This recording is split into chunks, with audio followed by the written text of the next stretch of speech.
Despicable Me 3, believe it or not, is the third film in the Despicable Me franchise, and I want to start off by saying that I was not a massive fan of the first two films in Minions. I watched the first two Despicable Me films in the last couple of days, and I thought they were just okay. I had no reaction to them, and I just couldn't really get into them that much. But now we come to Despicable Me 3, and I had the exact same reaction to this film that I did with the last three films.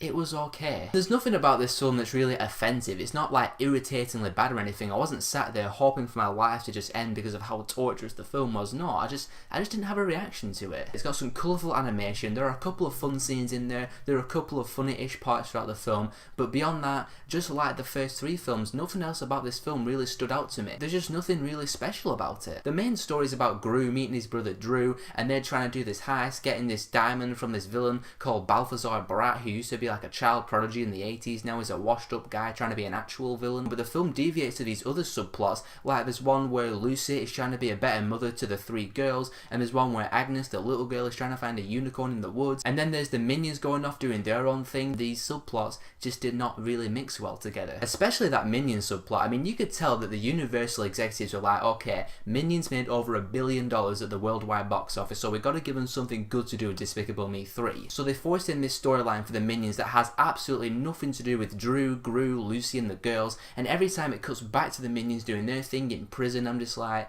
what is the actual point of this? Why is this in the film? Because we've got to make more Minions toys, we've got to make Minions toys in the prison outfits, we've got to make our money back in the merchandise, and that's pretty much what this franchise is. It's a money making machine, because Universal knows they can pump out a Despicable Me film and it's going to make millions and millions and millions, maybe even billions of dollars, and they just don't have to concentrate on the quality of it. Just put it out there, it's going to make a lot of money. I will say this film does have the best villain of the Despicable Me films so far in Balthazar Brat. He was kind of an entertaining villain. I mean, you could tell they made him like an 80s kid child prodigy just so they could have 80s music in this film, like Michael Jackson and whatnot. But compared to the villains of the first two Despicable Me films, he is easily better. In the end, there's just not much to say about Despicable Me 3. If you like the first two films, you're probably going to enjoy Despicable Me 3, but if you're like me and you didn't care for the first two films, you're probably going to have the same reaction that I had to this film, which was, it was okay. It's going to entertain the kids, it's got some good animation, but just don't go looking for anything else. Funnily enough, I'm going to give Despicable Me 3 the same rating that I would give the first film, the second film, and Minions,